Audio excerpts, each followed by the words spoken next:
అభివృద్ధి సంగతి మర్చిపోయి లడ్డు వివాదం తెర మీదకి తీసుకొచ్చిన చంద్రబాబు నాయుడు మరియు ఆయన యొక్క బృందం రాష్ట్రంలో ఎక్కడ ఎవరు అభివృద్ధి గురించి చర్చిస్తారేమోనని, ప్రశ్నిస్తారేమోనని, కావాలని మతపరమైన రెచ్చగొట్టే ధోరణిలో దేశవ్యాప్తంగా ప్రపంచవ్యాప్తంగా ఉన్న హిందువుల యొక్క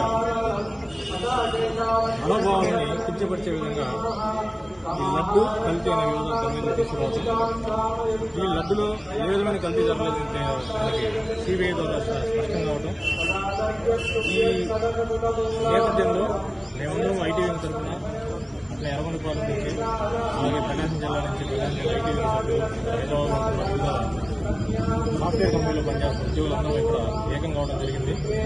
అందరము చాలా సంతృప్తి ఈరోజు మాకందరికీ. ఎందుకంటే ఎన్నో నెలలుగా ఏ విషయం తెర మీదకి వచ్చినా కుటుంబ ప్రభుత్వం తెర మీదకి చేసుకుంటే లడ్డు. సో ఇది లేదని స్పష్టమైంది.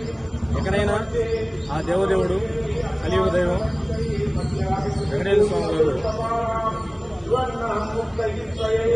కుటుంబ ప్రభుత్వానికి బుద్ధి చెప్పి ఆంధ్ర రాష్ట్ర ముఖ్యమంత్రి అయినటువంటి చంద్రబాబు నాయుడు గారికి బుద్ధి కల్పించాలని మేమందరం దర్శించడం జరిగింది.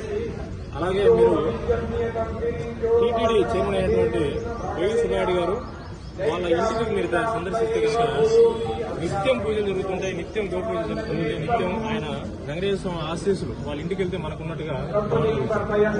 అలాంటి పరిస్థితుల్లో ఆయన తప్పు చేశారని ఏ విధమైన ఏ పార్టీకి చెందిన వ్యక్తి కూడా నమ్మరు. సో దీన్ని మరొకసారి అందరూ కూడా ముక్త ఖండిస్తూ సెలవు చేసుకుంటున్నాం. ధన్యవాదాలు.